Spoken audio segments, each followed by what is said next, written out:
हरे कृष्णा।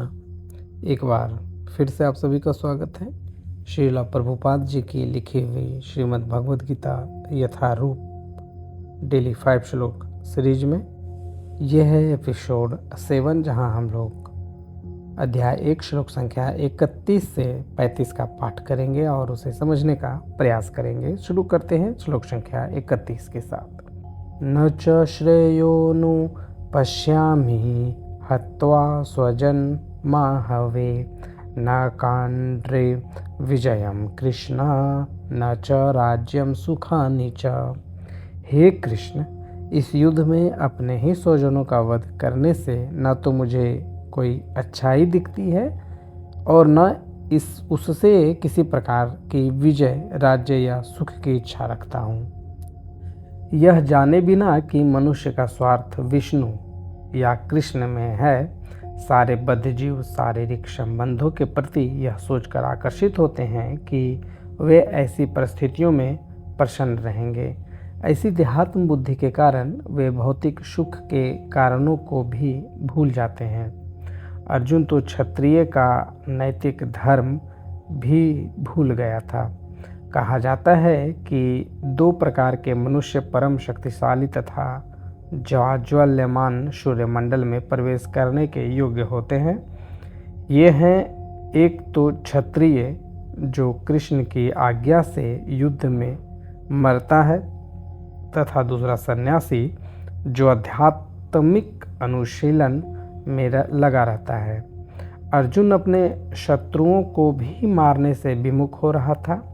अपने संबंधियों की बात तो छोड़ दें, वह सोचता है कि स्वजनों को मारने से उसे जीवन में सुख नहीं मिल सकेगा, अतः वह लड़ने के लिए इच्छुक नहीं है। जिस प्रकार की भूख लगने पर कोई भोजन बनाने को तैयार नहीं होता, उसने तो वन जाने का निश्चय कर लिया है, जहाँ वह एकांत से निराशापूर्ण जीवन काट सके।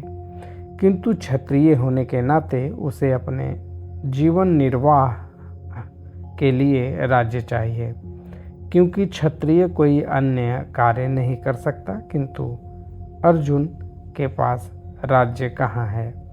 उसके लिए तो राज्य प्राप्त करने का एकमात्र अवसर है कि अपने बंधु बांधवों से लड़कर अपने पिता या राज्य का उत्तराधिकार प्राप्त करे, जिसे वह करना नहीं चाह रहा है। इसलिए वह अपने को जंगल में एकांतवास करके निराश एवं एकांत जीवन बिताने के योग्य समझता है।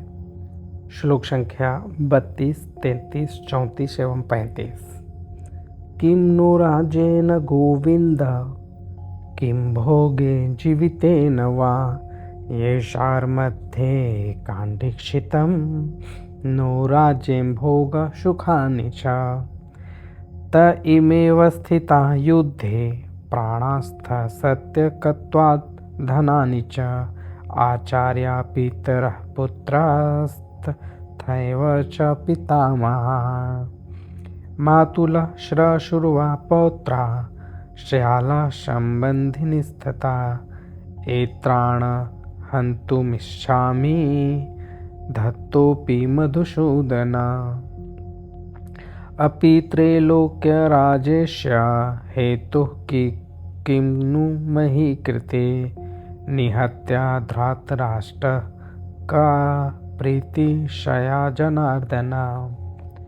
हे गोविंद, हमें राज्य, सुख अथवा इस जीवन से क्या लाभ, क्योंकि जिन सारे लोगों के लिए हम उन्हें चाहते हैं वे इस युद्ध भूमि में खड़े हैं।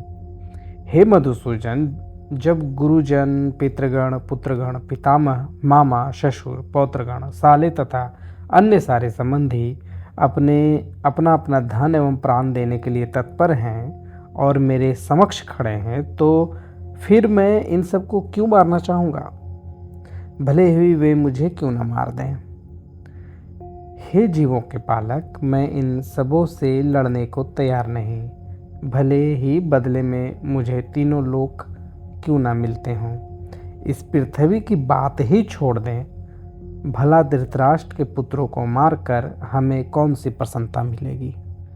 अर्जुन ने भगवान कृष्ण को गोविंद कहकर संबोधित किया क्योंकि वे गोवों तथा इंद्रियों के समस्त प्रसन्नता के विषय हैं।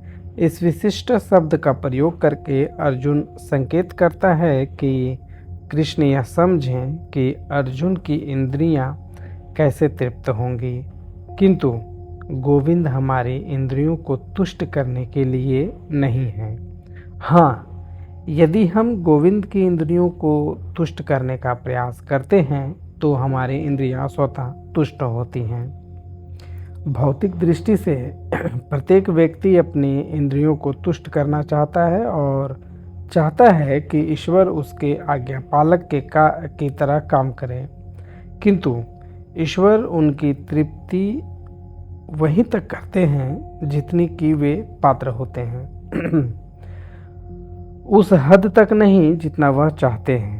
किंतु जब कोई इसके विपरीत मार्ग ग्रहण करता है, अर्थात जब वह अपनी इंद्रियों की तृप्ति की चिंता न करके गोविंद की इंद्रियों की तुष्टि के करने का प्रयास करता है, तो गोविंद की कृपा से जीव की सारी इच्छाएं पूरी हो जाती है। यहाँ पर जाति तथा कुटुंबियों के प्रति अर्जुन की प्रगाढ़ स्नेह आंशिक रूप से इन सब के प्रति उसकी स्वाभाविक करुणा के कारण है, अतः वह युद्ध करने के लिए तैयार नहीं है। हर व्यक्ति अपने वैभव का प्रदर्शन अपने मित्रों तथा परिजनों के समक्ष करना चाहता है, किंतु अर्जुन को भय है कि उसके सारे मित्र तथा परिजन युद्ध भूमि में मारे जाएंगे और वह विजय के पश्चात उसके साथ अपने वैभव का उपयोग नहीं कर सकेगा। भौतिक जीवन का यह सामान्य लेखा जोखा है, किंतु आध्यात्मिक जीवन इससे सर्वथा भिन्न होता है। चूँकि भक्त भगवान की इच्छाओं की पूर्ति करना चाहता है, अतः भगवद इच्छा होने पर वह भगवान की सेवा करने के लिए सारे ऐश्वर्य स्वीकार कर सकता है, किंतु यदि भगवद इच्छा ना हो तो वह ऐसा एक पैसा भी ग्रहण नहीं करता। अर्जुन अपने संबंधियों को मारना नहीं चाह रहा था और यदि उनको मारने की आवश्यकता हो तो अर्जुन की इच्छा थी कि कृष्ण स्वयं उनका वध करे। इस समय उसे यह पता नहीं है कि कृष्ण उन सबों को युद्ध भूमि में आने के पूर्व ही मार चुके हैं और अब उसे निमित्त मात्र बनना है।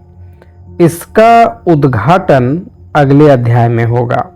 भगवान का असली भक्त होने के कारण अर्जुन अपने अत्याचारी बंधु बांधवों से प्रतिशोध नहीं लेना चाहता था, किंतु यह तो भगवान की योजना थी कि सबका वध हो। भगवत भक्त दुष्टों से प्रतिशोध नहीं लेना चाहते, किंतु भगवान दुष्टों द्वारा भक्त के उत्पीड़न को सहन नहीं कर पाते। भगवान किसी व्यक्ति को अपनी इच्छा से क्षमा कर सकते हैं, किंतु यदि कोई उनके भक्त को हानि पहुंचाता है तो वे उसे क्षमा नहीं करते। इसलिए भगवान इस दुराचारियों का वध करने के लिए उद्यत थे, यद्यपि अर्जुन उन्हें क्षमा करना चाहता था। धन्यवाद। ये थे आज के 5 दिव्य श्लोक। अगले अध्याय में फिर मिलेंगे अगले 5 दिव्य श्लोक के साथ।